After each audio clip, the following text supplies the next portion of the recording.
नमस्कार, आप देख रहे हैं विजडम इंडिया न्यूज। पश्चिम बंगाल की मुख्यमंत्री ममता बनर्जी धीरे धीरे अपनी सरकार की छवि प्रो बिजनेस यानी उद्योग समर्थक स्थापित करने की कोशिश कर रही हैं। उनके इस कदम के कयास इसलिए लगाए जा रहे हैं क्योंकि हाल ही में उन्होंने टाटा समूह के अध्यक्ष एन चंद्रशेखरन से मुलाकात की है, जिसकी तस्वीर उन्होंने सोशल मीडिया पर भी शेयर की। 9 जुलाई की यह मुलाकात की तस्वीरें काफी ज्यादा शेयर की गईं। इसे एक हाई लेवल मीटिंग के तौर पर पेश की गई। 2010 में तृणमूल कांग्रेस ने आंदोलन किया था, जिसके तहत टाटा नैनो का प्रोजेक्ट बंगाल से बाहर कर दिया गया था। उद्योग और नौकरियों पर ध्यान जमीनी राजनीतिक हकीकत को दर्शाता है, जहां बीजेपी अपने डबल इंजन ग्रोथ के नारे के साथ बनर्जी के लगातार चौथे कार्यकाल के लिए प्रयासरत होने के बाद से ही पिछड़ रही है।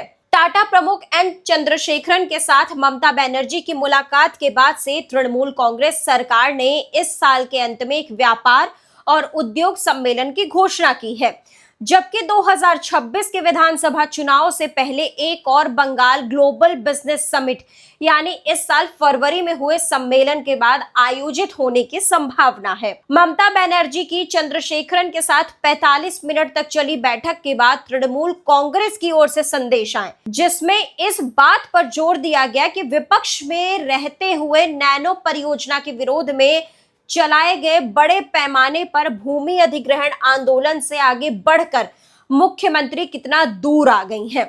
समाजवादी पार्टी ने कहा कि ममता बनर्जी और टाटा चेयरमैन के बीच बातचीत पश्चिम बंगाल के विकास पर केंद्रित थी। तो वहीं तृणमूल कांग्रेस ने कहा कि उन्होंने राज्य में टाटा समूह की उपस्थिति को और मजबूत करने की बात कही है और बंगाल के दूरदर्शी उद्योगपतियों के लिए एक पसंदीदा गंतव्य के रूप में उभरने पर जोर दिया है। तो वहीं सरकारी सूत्रों के अनुसार टाटा समूह के साथ इस प्रस्ताव पर कई महीनों से विचार विमर्श चल रहा था। मुख्यमंत्री ने सबसे पहले चंद्रशेखरन को फरवरी में होने वाले बंगाल बिजनेस ग्लोबल समिट के लिए आमंत्रित किया था। हालांकि वह नहीं आ सके, लेकिन समिट की पूर्व संध्या पर दोनों के बीच उत्साहजनक चर्चा हुई। बाद में समिट के उद्घाटन समारोह में ममता बनर्जी ने चंद्रशेखरन के साथ अपनी बातचीत का जिक्र किया। उन्होंने हमें आश्वासन दिया कि वे बंगाल में ज्यादा से ज्यादा निवेश करना चाहते हैं और वह बहुत जल्द बंगाल आएंगे और चर्चा करेंगे।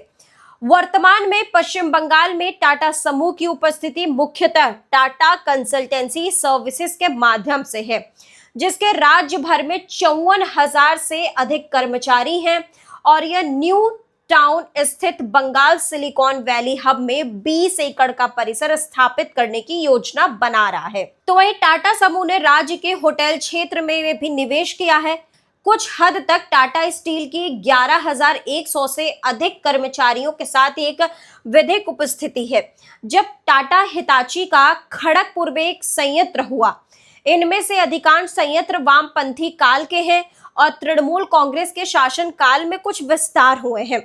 तो मुख्यमंत्री के मुख्य वित्तीय सलाहकार अमित मित्रों ने पिछले सप्ताह दुर्गा पूजा के बाद राज्य में एक व्यापार और उद्योग सम्मेलन की योजना की घोषणा कर दी। पूर्व राज्य वित्त मंत्री मित्रा ने कहा कि राज्य स्तरीय निवेश और तालमेल समिति को सम्मेलन के लिए एक रोड मैप तैयार करने का काम सौंपा गया है। राज्य सरकार ने औद्योगिक विकास को सुगम बनाने और राज्य में व्यापार सुगमता बढ़ाने के लिए वैश्विक व्यापार शिखर सम्मेलन से पहले इस समिति के गठन की घोषणा की थी।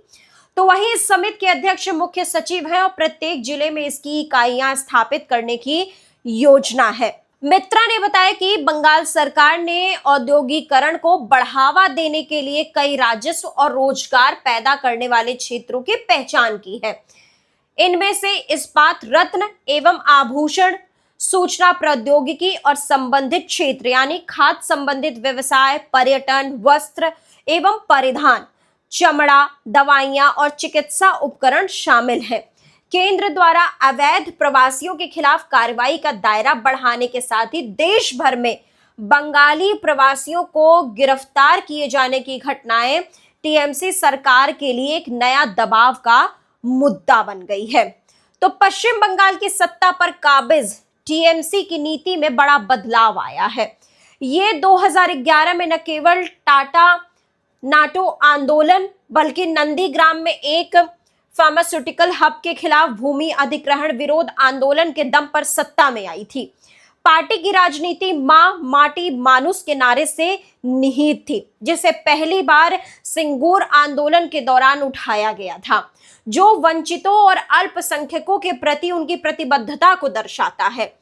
इसी साल मार्च में ममता बनर्जी सरकार ने अनुदान और प्रोत्साहन के स्वरूप में पश्चिम बंगाल प्रोत्साहन योजनाओं और दायित्वों का निरंसन अधिनियम पारित किया, जिसने 1993 के उद्योग को दिए गए सभी प्रोत्साहनों को पूर्वव्यापी प्रभाव से वापस ले लिया। तो वहीं इस कानून में कहा गया कि इस अधिनियम का उद्देश्य पश्चिम बंगाल राज्य में तैयार और संचालित विभिन्न सामाजिक कल्याण योजनाओं के लिए राज्य के वित्त को उपलब्ध कराना है, न कि इस वित्त को हाशिए पर पड़े लोगों की कीमत पर विशेष सहायता, वित्तीय प्रोत्साहन, राज्य समर्थन, लाभ, रियायतें या विशेषाधिकार प्रदान करने के लिए खर्च करना। एक अधिकारी ने जानकारी दी कि राज्य सरकार नई औद्योगिक नीति लाने वाली थी, इसलिए प्रोत्साहन राशि वापस ले ली गई। सूत्रों ने जानकारी दी कि नीति अभी मसौदा तैयार करने की प्रक्रिया में है। एक उद्योगपति ने कहा कि उन्हें उम्मीद है कि यह नई नीति जल्द ही लागू हो जाएगी और इससे लाइसेंस प्राप्त करने की प्रक्रिया आसान हो जाएगी। हम मूल रूप से एक खिलाड़ी प्रणाली चाहते हैं।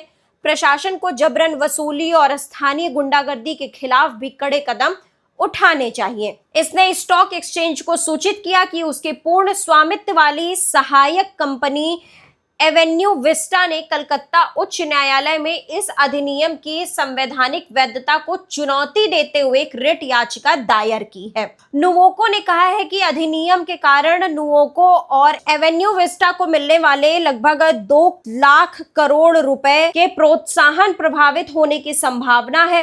तो हाल ही में पश्चिम बंगाल के दौर पर केंद्रीय गृह मंत्री अमित शाह ने राज्य में उद्योग की खस्ता हालत का जिक्र करते हुए कहा कि आजादी के समय भारत के औद्योगिक उत्पादन में बंगाल की हिस्सेदारी 30% थी। आज यह घटकर मात्र 3.5% रह गई है। 1960 में बंगाल की प्रति व्यक्ति आय महाराष्ट्र की 105% थी। तो देश दुनिया की बाकी खबरों के लिए आप लगातार जुड़े रहिए विजडम इंडिया न्यूज चैनल के साथ। चैनल को लाइक करें, सब्सक्राइब करें, शेयर करें, कमेंट करें।